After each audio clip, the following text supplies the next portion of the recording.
뉴스의 진수를 보여주는 인터뷰. 뉴 진수. 인공지능의 기술 발전과 함께 최근 몇 년 새 AI를 구현할 반도체가 재조명을 받고 있습니다. 최근 전 세계 반도체 기업 수장들이 타이완에 모여서 AI 미래에 대한 의견을 주고받았는데요. AI 반도체 혁명에서 타이완을 빼놓고 얘기할 수 없다 하는데 공감대를 이뤘습니다. 세계 반도체 시장이 왜 타이완에 주목하는지, 또 글로벌 IT 기업들이 천문학적인 돈을 투자해서 AI 경쟁에 뛰어드는 이유는 뭔지, KBS 다큐멘터리 더 보다에서 이 문제 현장 취재한 KBS 시사제작국 이지연 기자와 얘기 나눠봅니다. 이지연 기자 어서 오세요. 네, 안녕하세요. 자, AI 시장이 급성장하면서 AI 반도체에 대한 관심도 커졌습니다. 기존 반도체와 AI 반도체 어떤 점이 다릅니까? 일단 기존 반도체라고 하면은요, 우리 전자기기에 들어가는 게 반도체로 알려져 있잖아요. 네네. 보통 이제 컴퓨터 PC를 이제 두고 보면은 CPU라고 하는 중앙 처리 장치가 있을 수 있고요. 또 그리고 거기서 이제 데이터들을 저장할 수 있는 메모리 반도체로서 D램 같은 것들이 대표적인 이제 반도체로 알려져 있는데, 특히 이제 메모리 분야에서 삼성과 SK하이닉스가 세계 1, 2위다 보니까 우리에게 친숙한 이제 반도체가 이 메모리 반도체일 수가 있고요. 네네. 반면에 이제 AI 반도체라고 해서 새롭게 이제 부상한 반도체들은 AI를 학습시키고 AI 기술을 구현시킬 수 있는 시스템 반도체를 말하는데, 대표적으로 엔비디아의 GPU가 있습니다. 네. 자, AI 반도체 급부상으로 반도체 생태계가 완전히 바뀌었다, 이런 얘기도 하는데 이건 무슨 얘기예요? 일단 이 AI 이 연산이라고 하는 게 기존의 데이터 양보다 훨씬 더 많은 양의 데이터를 처리해야 하기 때문에, 훨씬 더 방대하다. 네, 방대한 양의 데이터를 처리해야 되기 때문에 기존의 이 중앙 처리 장치인 CPU로는 좀 한계가 있다는 게 이제 확인이 된 거거든요. 네.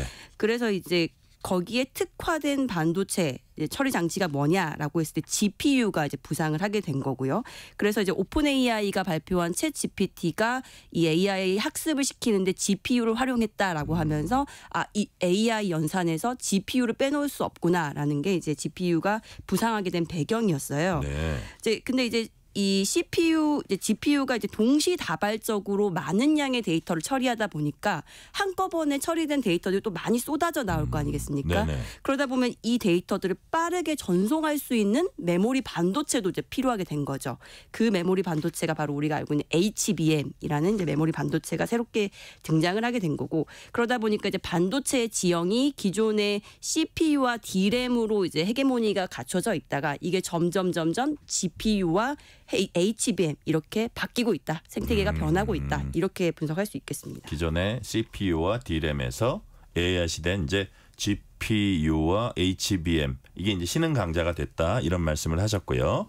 자, 타이완에서 박람회가 사상 최대 규모로 열렸습니다. 그런데 거기 이지은 기자가 이제 현장을 다녀왔어요. 직접 보니까 어땠습니까? 네, 이달 4일부터 6일까지 사흘간 이제 타이완에서 열린 세미콘 타이완이라는 이제 반도체 박람회인데요. 네.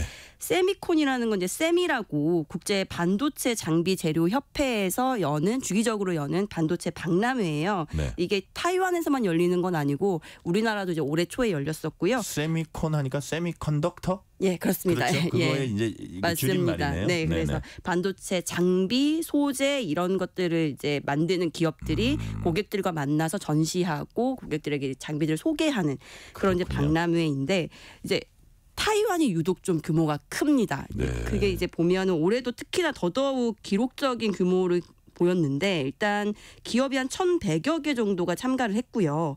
부스 3,700여 개 부스에 방문객도 85,000여 명에 달했어요. 그래서 만난 이제 저희들이 이제 기업들을 만나서 이제 매년 이제 참가하는 기업들이다 보니까 그런 흐름들을 잘 읽을 수 있었을 건데, 올해가 확실히 유독 사람들이 많고 또 이렇게 규모도 크고 관심도가 높은 것 같다라는 얘기들을 들었거든요. 그만큼 반도체 시장에서 타이완이라는 곳을 이제는 빼놓을 수 없다라는 것들을 다 공감하고 있다라는 걸 좀 느낄 수 있었습니다. 자, 그런데 글로벌 IT 기업 CEO들이 청중 앞에서 이제 연설을 했다고 해요. 거기서 어떤 메시지가 나왔습니까? 네, 이번 박람회에서 아무래도 가장 화제가 됐던 게 이제 글로벌 IT 기업들이죠. 삼성전자, SK하이닉스 우리 기업들을 비롯해서 구글, 마이크로소프트, TSMC, 아마존 웹서비스 AWS라고 하는 아마존 웹서비스 이 CEO들이 모여가지고 네. 기조 연설을 하면서 각사 이제 AI 시대에 이제 발맞춰 나갈 수 있는 전략과 비전을 발표를 했습니다.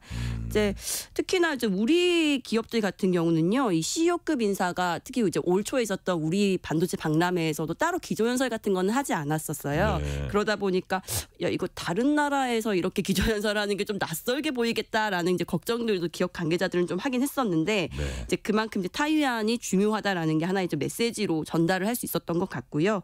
특히 우리 이제 기업 같은 경우는 삼성전자와 SK하이닉스가 HBM을 두고 경쟁을 하고 있기 때문에 각사 이제 강점들을 설명했고 또 이제 특히 SK하이닉스 같은 경우는 지금 타이완하고 네트워크가 잘 마련돼서 HBM 생산을 하고 있기 때문에 네. 이런 이제 협력 관계를 더 앞으로 잘 해나가겠다 이런 메시지를 전달했습니다. 네.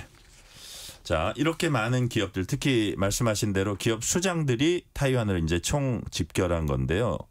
왜 지금 다들 타이완을 주목하고 있는 겁니까?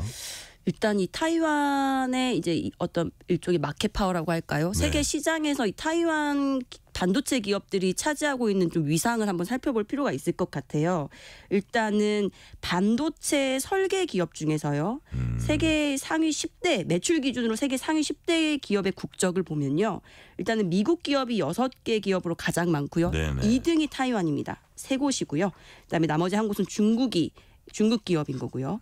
그 다음에 반도체 이제 공정으로 놓고 봤을 때 좀 뒷부분에 해당하는 게 이 패키징과 테스트라고 해요. 네네. 마무리 단계에 들어가는 이제 후공정 분야를 담당하는 기업들이 따로 있는데 네. 여기 같은 경우는 세계 10대 기업 중에 1등이 타이완입니다. 기업이 그렇군요. 6개 기업이 포함되어 있고요. 중국이 3개 기업, 미국이 1개 기업.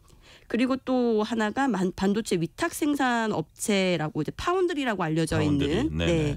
요 분야에서는 잘 알려졌듯이 TSMC가 압도적인 1위고요. 세계 시장 점유율 61% 정도 수준에 차지하고 있고 그 뒤로 이제 삼성전자가 있는데 삼성전자는 11%여서 좀 격차가 큰 상황이죠. 네. 이제 이렇게 보면 반도체 공정의 전반에 걸쳐서 타이완 기업들이 굉장한 저력을 가지고 있다라는 것들을 볼 수가 있기 때문에 그래서 아마도 이제 여러 이제 글로벌 IT 기업들이 이 타이완에 주목하고 타이완 기업들과 잘 협력을 맺어서 이 비즈니스를 해나가야 될 필요성을 느끼고 있는 것 같습니다. 그러니까 우리가 지금 엔비디아의 젠슨 황 막 타이완을 누비고 다녔다는 얘기도 있어요. 그런 것도 사람들한테 되게 임팩트 있었다는데 그게 실제로 지난 6월에 그랬나요? 그런 얘기가 있더라고요. 예, 맞습니다. 6월에 타이완에서 IT 박람회인 컴퓨텍스가 열렸었는데 이때 네네. 엔비디아의 이제 젠슨왕 CEO가 나와서 기조 연설을 했어요. 네. 근데 이제 단순히 프레젠테이션만 한 게 아니고 여러 이제 야시장도 둘러보면서 타이완이 정말 중요하다라는 메시지를 전달하면서 동시에 이제 타이완의 이제 아주 이제 유력 기업이죠. TSMC의 설립자 모리스 창과 저녁 식사를 한 장면들이 좀 매체들의 포착이 됐던 모리스 거예요. 창하고. 예. 예, 그래서 예. 이제 이 TSMC 모리스 창과 친분이 있다라는 것들을 자연스럽게 좀 과시할 수가 있었고 네. 그러다 보니까 엔비디아라는 회사가 지금 AI 시장에서 어떻게 보면 대장 역할을 하고 있는데 네. 이들조차도 지금 타이완 특히 TSMC와의 관계를 굉장히 중시 여기는구나. 그러니까요. 우리들도 여기에서 이제 소외돼서는 안 되겠다라는 생각들을 가지고 있는 것 같습니다. 그러니까 이게 되게 상징적인 모습일 수 있었을 것 같고요. 저희는 지금 KBS 이지은 기자와 AI 반도체 전쟁, 세계가 타이완을 주목하는 이유를 주제로 얘기 나누고 있습니다. 이지은 기자. 자, 이미 주도권을 선점한 회사들도 있을 텐데 그렇다면 현재 AI 반도체 시장 구도를 한번 그려본다면 어떻습니까? 일단 현재 판세를 보면 AI 연산에서 일단 GPU는 빼놓고 할 수가 없기 때문에 네네. 엔비디아의 GPU가 시장에서 독점적인 위치를 차지하고 있다라고 볼 수 있고요. 앞서 말씀드린 것처럼 GPU에서 처리된 많은 데이터들을 빠르게 옮길 수 있는 고대역폭 메모리 HBM이 필요한데 네. 이거 같은 경우는 우리 기업인 SK하이닉스가 시장 점유율 1위를 가지고 있어서 여기 같이 이제 발맞춰 가고 있고 그리고 이 GPU와 HBM을 결합해서 하나의 AI 칩을 생산하는 곳이 타이완의 TSMC이기 때문에 네네. 이 엔비디아의 GPU SK하이닉스의 HBM, 그다음에 TSMC 이 세 기업이 이른바 삼각 동맹이라고 불릴 정도로 이제 공고하게 이 동맹 구조를 가지고 가고 있기는 합니다. 이건 지금 현재의 판세이고요. 다만 근데 이게 계속 유지될 것이냐 이 부분에 대해서는 좀 미지수라는 게 전문가들의 의견이에요. 네네. 예를 들면 이제 엔비디아 같은 경우는 계속해서 공급망 다변화를 시도를 하고 있습니다.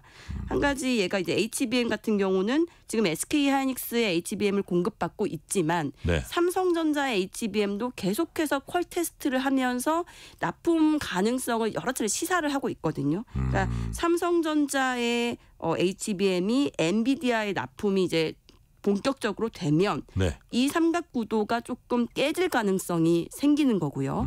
마찬가지로 엔비디아가 TSMC하고도 조금 이제 공급망 다변화를 요즘에 좀 시도하고 있는 게 보이는데 아무래도 TSMC가 기술력은 높긴 하지만 워낙에 많은 회사들의 제품들 생산을 담당하고 있다 보니까 네네. 이 엔비디아의 제품이 생산되는데 너무 시간이 오래 걸리는 거죠.